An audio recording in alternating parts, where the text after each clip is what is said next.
Bonjour et bienvenue sur DigiSchool. Je suis Rémi Carl, votre professeur de sciences de l'ingénieur. Aujourd'hui, nous allons étudier les composants réalisant la fonction alimenter et nous allons étudier les différentes caractéristiques des accumulateurs.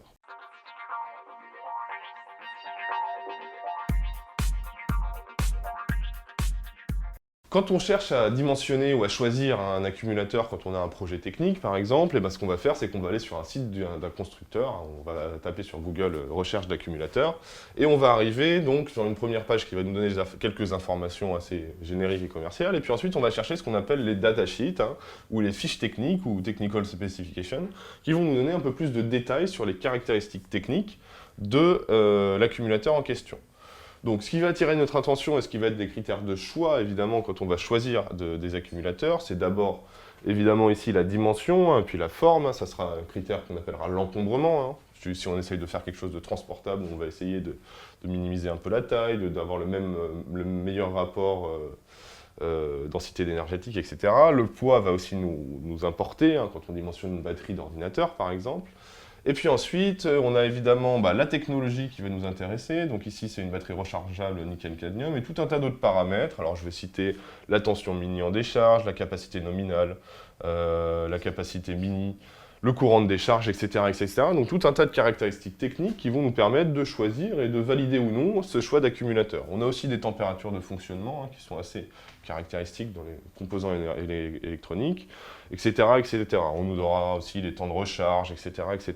Citons maintenant quelques caractéristiques des accumulateurs qui vont nous permettre d'être des critères de choix pour dimensionner un accumulateur dans un projet technique. Donc d'abord la technologie. La technologie, c'est en fait la nature de l'électrolyte contenu dans l'accumulateur. On a cité tout à l'heure nickel-cadmium, lithium-ion, etc., etc. Et qu'on choisira pour différents types d'applications classiques. On verra qu'il y a différentes technologies d'accumulateurs qui ne sont pas adaptées à différentes applications. La capacité nominale, maintenant, donc c'est la quantité d'électricité qu'il est capable de restituer lorsqu'il est chargé en ampères-heure. Pour les petits accus, on parlera de milliampères-heure. Mais voilà, ça c'est la capacité. Donc ça, c'est ce qui vraiment va être caractéristique de notre accumulateur, c'est de savoir combien il peut donner comme énergie, en fait, finalement. Et on rappelle que la capacité ici, la formule qui nous permet de calculer la capacité, c'est l'intensité débitée fois le temps en heure. Quelques exemples. Si j'ai un accu de 1 ampère-heure, du coup l'accumulateur il pourra délivrer 1 ampère pendant 1 heure, ou alors 0,5 ampère pendant 2 heures, ou alors 0,25 ampère pendant 4 heures. Mais voilà, ça c'est la capacité, ce qui va être vraiment le critère déterminant du choix de l'accumulateur. La tension de l'élément maintenant, ça c'est aussi un critère assez important. Donc la tension de l'élément, ça sera la différence de potentiel entre les deux pôles. Entre le pôle plus et le pôle moins. Bon, évidemment, si jamais on n'a pas la bonne différence de potentiel, on pourra mettre plusieurs accumulateurs, faire une batterie en fait, plusieurs accumulateurs en série, qui nous donneront des tensions qui vont s'ajouter. Bon, et si je prends par exemple un accumulateur au nickel, théoriquement, expérimentalement plutôt, on a une tension qui évolue ici entre 1,35 volts lorsque l'élément est complètement chargé et 1 volt environ, donc lorsque l'élément est complètement déchargé. On considère que donc du coup pour les calculs, on aura une tension fixe à 1,2. C'est la moyenne en fait de tension sur le cycle de décharge. Cette tension de 1,2, si vous cherchez un peu dans des catalogues de composants électroniques, allez chez Farnell, Radiosper, etc., etc., vous allez trouver des accumulateurs en général qui sont à 1,2 volts ou multiples. C'est-à-dire vous allez avoir 1,2, 2,4, 3,6, 4,8, etc. Et donc du coup, vous pouvez dimensionner par rapport à ces valeurs-là, multiples de 1,2 volts, qui est le standard dans l'accumulation. L'énergie stockée maintenant, donc l'énergie stockée, ça s'appelle W, c'est la capacité donc en ampère-heure fois la tension en volts, si on veut avoir des wattheures ici, mais sinon on peut aussi avoir une énergie stockée en joules. Il suffit de prendre l'intensité en ampères, la tension en secondes, et le temps en secondes, et la tension en volts. Donc oméga, la W, la capacité, fois la tension, c'est l'énergie stockée. Le volume physique de l'élément, donc ici ça sera évidemment la masse et la forme qui va nous intéresser. Donc la forme, je rappelle, c'est surtout pour des problématiques d'intégration mécatronique. Quand on veut mettre de l'électronique dans la mécanique, il va falloir évidemment avoir une forme qui est compatible avec l'ossature de l'objet qu'on veut alimenter avec un accu.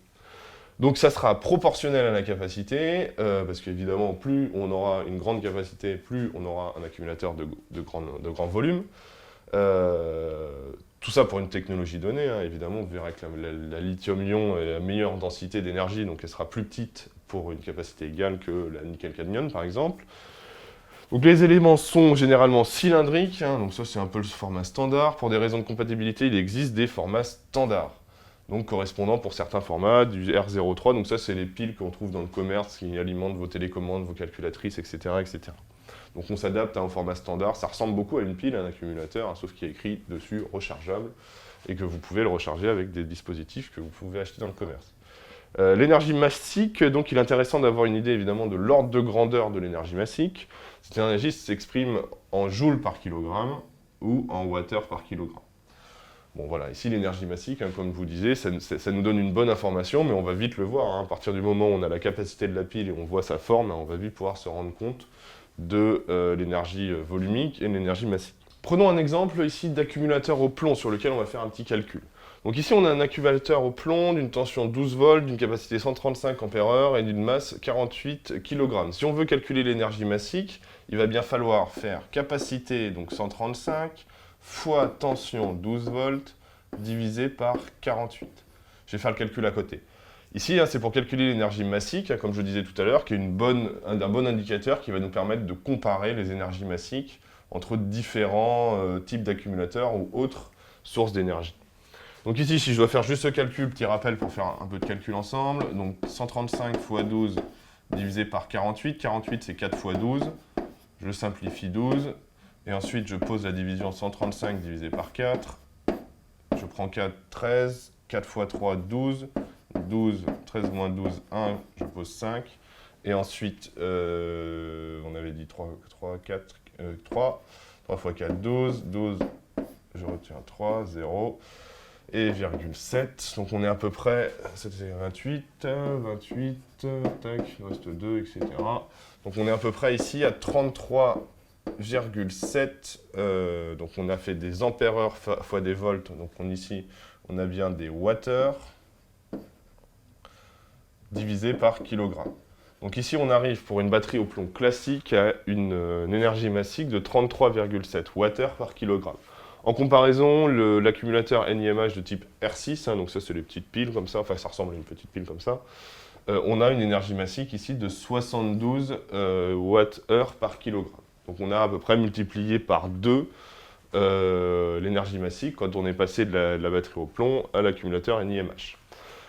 En termes d'ordre de grandeur, hein, on est vraiment évidemment très faible comparé aux autres sources d'énergie type essence ou fuel qui, eux, ont 15 000 watts-heure par kilogramme. Donc, c'est-à-dire que si je brûle 1 kg d'essence, hein, je vais récupérer 15 000 watts-heure. Pareil pour l'hydrogène, beaucoup plus important, hein, on est à un rapport quasiment de fois 1000. Hein. On a 34 000 watts par kilogramme, le bois, on a seulement 5 000, mais on est déjà bien plus important. Et la pile à combustible, ici, arrive seulement à 120 watts-heure par kilogramme. Donc encore une fois, hein, la problématique du stockage d'énergie est très importante et très compliquée. Voilà, c'est tout pour aujourd'hui. J'espère que cette vidéo vous aura plu. N'hésitez pas à vous abonner à notre chaîne YouTube ou à laisser des commentaires si vous avez des questions. À bientôt sur DigiSchool.